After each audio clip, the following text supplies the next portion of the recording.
घर में रहे और एक ही काम करे कि अपने घर में ही रहे।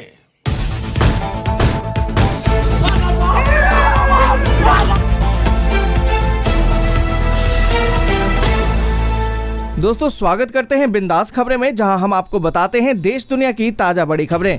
दोस्तों जहां देश में कोरोना की दूसरी लहर ने कहर मचा रखा है, वहीं इसको देखते हुए कुछ राज्यों ने तो लॉकडाउन लगा दिया है और कुछ राज्यों में कर्फ्यू और कहीं पर तो धारा 144 लगा दिया गया है। इसको लेकर कल प्रधानमंत्री नरेंद्र मोदी जी ने भी कुछ बड़े ऐलान और बड़ी घोषणाएं की हैं। इसलिए आप सभी से हाथ जोड़कर निवेदन है कि इस वीडियो को पूरा और अंत तक जरूर देखें। तो आइए आपको बताते हैं देश दुनिया की बड़ी खबरें सिर्फ 10 मिनट में। और इसी के साथ दोस्तों आज की पहली बड़ी खबर कि महाराष्ट्र, यूपी समेत इन 9 राज्यों से गुड न्यूज, कोरोना वायरस के नए केस बढ़ने की रफ्तार थमी। दोस्तों यहाँ पर आपको बता दें कि देश के कई राज्यों में कोरोना वायरस के नए मामलों में मामूली उतार चढ़ाव देखने को मिला है। खासकर महाराष्ट्र, यूपी, दिल्ली और छत्तीसगढ़, गुजरात, मध्य प्रदेश, तेलंगाना, झारखंड समेत केंद्र शासित प्रदेशों में पिछले कुछ दिनों में कोरोना के केस में उछाल देखने को मिले थे, लेकिन फिलहाल संक्रमण की रफ्तार में कमी आई है और गिरावट भी देखने को मिली है। दोस्तों यहाँ पर आपको बता दें कि सबसे अधिक मामलों के 10 राज्यों की सूची में कर्नाटक, केरल, बिहार, पश्चिम बंगाल, तमिलनाडु, आंध्र प्रदेश और राजस्थान शामिल है। और इसी के साथ दोस्तों अगली बड़ी खबर कि गोवा में 9 मई से 23 मई तक कर्फ्यू, सिर्फ इन सेवाओं को मिलेगी छूट। दोस्तों यहाँ पर आपको बता दें कि कोरोना वायरस के बढ़ते मामलों के मद्देनजर गोवा में 9 मई से 23 मई तक कर्फ्यू की घोषणा कर दी गई है।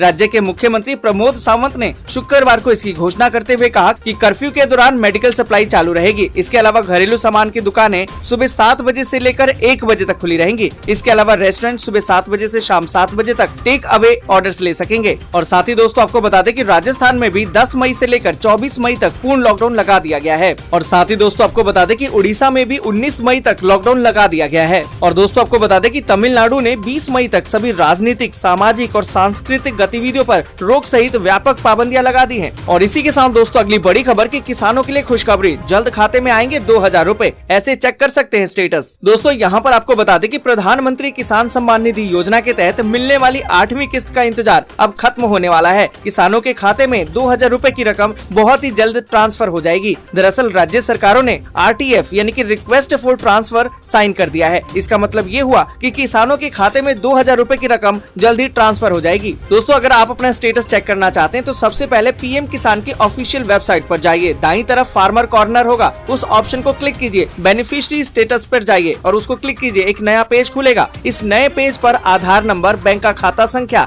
या फिर मोबाइल नंबर डालकर आप किसी भी ऑप्शन को चुन सकते हैं और इसको भर दीजिए। इसके बाद आपको डेटा मिल जाएगा। क्लिक करते ही आपके सामने सभी ट्रांजैक्शन की जानकारी देखने को मिल जाएगी कि कब तक आपके खाते में रकम क्रेडिट हो जाएगी। और इसी के साथ दोस्तों अगली बड़ी खबर कि नए मुख्यमंत्री स्टालिन ने संभाला कार्यभार, राशन कार्ड धारकों को मिलेंगे 4000 रूपए, दूध के दाम भी घटाए। दोस्तों यहाँ पर आपको बता दें कि कार्यभार संभालते ही तमिलनाडु के मुख्यमंत्री स्टालिन ने कोरोना राहत के रूप में हर परिवार को 4000 रूपए प्रदान करने के आदेश पर हस्ताक्षर कर दिए हैं। 2000 रूपए की पहली किस्त मई महीने में दी जाएगी। और इतना ही नहीं, राज्य द्वारा संचालित आविन के दूध के दाम में भी 3 रूपए तक की कटौती की गई है। इससे कोरोना काल में लोगों को थोड़ी सहूलियत मिलेगी। और इसी के साथ दोस्तों अगली बड़ी खबर कि व्हाट्सएप ने कहा कि पॉलिसी को स्वीकार न करने वाले का कोई भी अकाउंट डिलीट नहीं किया जाएगा। दोस्तों आपको बता दें कि सोशल मैसेंजर प्लेटफॉर्म व्हाट्सएप ने भारत में 15 मई से लागू होने वाली नई प्राइवेसी पॉलिसी को फिलहाल टाल दिया है। कंपनी ने प्राइवेसी पॉलिसी को लागू होने की नई तारीखों का ऐलान नहीं किया है। कंपनी ने शुक्रवार को कहा कि नई पॉलिसी को स्वीकार न करने वाला कोई भी अकाउंट डिलीट नहीं किया जाएगा। तो दोस्तों अगर आप भी व्हाट्सएप चलाते हैं तो ये आपके लिए राहत की बात है। और इसी के साथ दोस्तों अगली बड़ी खबर कि 16 साल से कम उम्र के किशोरों को भी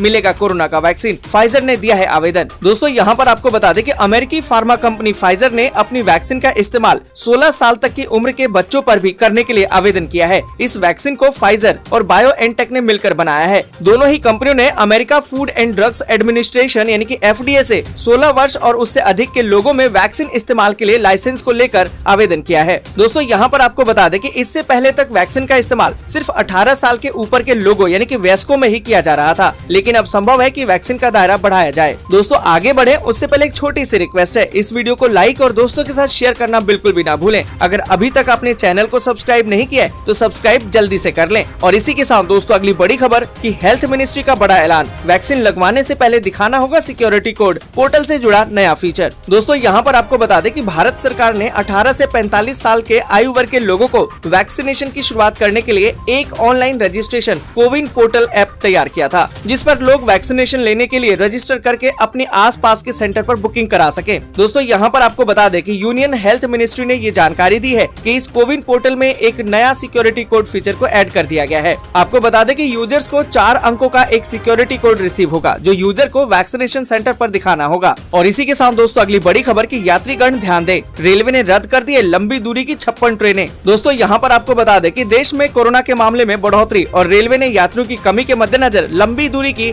28 जोड़ी ट्रेनों को अगले आदेश तक रद्द कर दिया है। इनमें शताब्दी, राजधानी दुरंतो और वंदे भारत एक्सप्रेस ट्रेनें शामिल हैं। उत्तर रेलवे ने आज एक बयान में ये जानकारी दी है। रद्द की गई ट्रेनों में 8 जोड़ी शताब्दी, 2 जोड़ी दुरंतो, 2 जोड़ी राजधानी और 1 जोड़ी वंदे भारत एक्सप्रेस शामिल है। दोस्तों यहाँ पर आपको बता दें कि रद्द की गई ट्रेनों में नई दिल्ली हबीबगंज शताब्दी स्पेशल, नई दिल्ली कालका शताब्दी स्पेशल, नई दिल्ली अमृतसर शताब्दी स्पेशल, नई दिल्ली देहरादून शताब्दी स्पेशल, नई दिल्ली काठगोदाम शताब्दी स्पेशल और नई दिल्ली चंडीगढ़ शताब्दी स्पेशल शामिल है। इन्हें 9 मई से अगले आदेश तक रद्द कर दिया गया है। और इसी के साथ दोस्तों अगली बड़ी खबर की आयुष्मान योजना में मुफ्त होगा कोरोना का इलाज, रेमडेसिविर ऑक्सीजन के लिए नहीं देने होंगे पैसे। दोस्तों यहाँ पर आपको बता दें कि देश में बढ़ते कोरोना के प्रकोप को देखते हुए मध्य प्रदेश सरकार ने एक बड़ा फैसला लिया है। राज्य सरकार ने आयुष्मान भारत योजना का दायरा बढ़ा दिया है और इसमें कोरोना के इलाज को भी शामिल कर दिया है। गाँव में कोरोना के पैर पसारने की खबर आने के बाद राज्य सरकार ने ये फैसला लिया है। यहाँ पर दोस्तों आपको बता दें कि राज्य सरकार ने अपने फैसले में एक सबसे बड़ी राहत ये दी है कि अगर परिवार में किसी एक के पास भी आयुष्मान कार्ड होगा तो इससे पूरे परिवार का इलाज मुफ्त में होगा। अस्पताल में भर्ती होते ही प्रशासन की जिम्मेदारी होगी कि बाकी परिवार के सदस्यों के आयुष्मान कार्ड बनाए जाएं। और इसी के साथ दोस्तों अगली बड़ी खबर कि सीएम योगी का आदेश, 11 और जिलों में शुरू होगा 18+ वैक्सीनेशन अभियान। दोस्तों यहाँ पर आपको बता दें कि उत्तर प्रदेश में कोरोना के बढ़ते संक्रमण के बीच मुख्यमंत्री योगी आदित्यनाथ ने बीमार, दिव्यांग और गर्भवती कर्मचारियों को राहत देते हुए वर्क फ्रॉम होम दिए जाने के निर्देश दिए हैं। शुक्रवार को सीएम योगी ने सभी सरकारी और निजी संस्थानों को ये निर्देश दिए हैं। उन्होंने कहा कि सभी कार्यालयों में 50% से अधिक कार्मिक क्षमता को न रखा जाए, इसे 50% क्षमता के साथ ही पूरा किया जाए। दोस्तों यहाँ पर आपको बता दें कि इसके अलावा सीएम योगी आदित्यनाथ ने यूपी में 18 साल से ऊपर के सभी लोगों के लिए शुरू किए गए वैक्सीनेशन अभियान पर भी निर्देश दिए। उन्होंने कहा कि अभियान को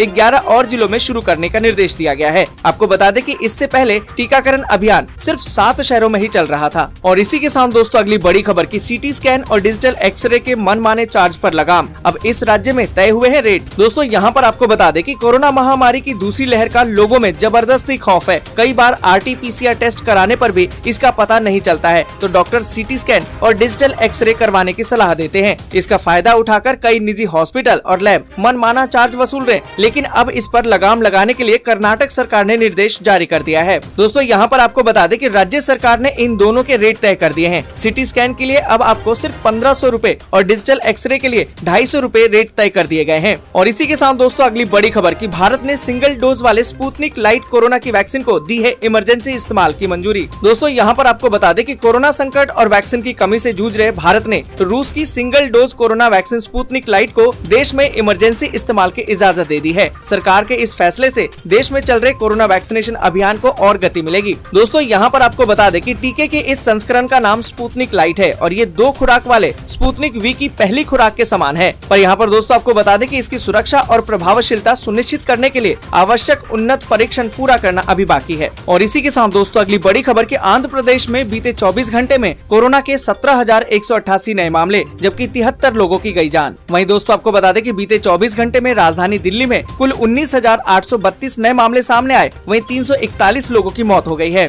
जबकि केरल में बीते 24 घंटे में 38,460 नए मामले सामने आए और 54 लोगों की जान चली गई। और इसी के साथ दोस्तों अगली बड़ी खबर कि उत्तराखंड में कोरोना का कहर, जून तक सभी महाविद्यालयों में ग्रीष्मकालीन अवकाश, शिक्षा मंत्री ने किया है बड़ा ऐलान। दोस्तों आपको बता दें कि कोविड-19 की दूसरी लहर को मद्देनजर रखते हुए मैदानी और पर्वतीय क्षेत्र के समस्त राजकीय महाविद्यालयों में 7 मई से 12 जून तक ग्रीष्मकालीन अवकाश की घोषणा कर दी गई है। उत्तराखंड के उच्च शिक्षा राज्य मंत्री स्वतंत्र प्रभार डॉक्टर धन सिंह रावत ने शुक्रवार को राज्य के सभी उच्च शिक्षा निर्देशक और सभी कुलपतियों को इस संबंध में नोटिस भी भेज दिया है। और इसी इसी के साथ दोस्तों अगली बड़ी खबर कि सोनिया गांधी का पीएम नरेंद्र मोदी पर अटैक, बोली कि सरकार फेल हो गई। दोस्तों यहाँ पर आपको बता दें कि कांग्रेस की अंतरिम अध्यक्ष सोनिया गांधी ने प्रधानमंत्री नरेंद्र मोदी पर निशाना साधा। उन्होंने कहा कि सिस्टम फेल नहीं हुआ है, मोदी सरकार फेल हो गई है। पीएम नरेंद्र मोदी चुनाव जीतने में मशगूल रहे, तमाम चेतावनियों को अनदेखा कर दिया। इसके साथ ही सोनिया ने कोरोना संकट पर सर्वदलीय बैठक बुलाने की भी मांग की है। दोस्तों आज के लिए बस यहीं तक। वीडियो आपको अच्छी लगी हो तो लाइक और शेयर जरूर कर दें। अगर अभी तक आपने चैनल को सब्सक्राइब नहीं किया है तो सब्सक्राइब जल्दी से कर लें।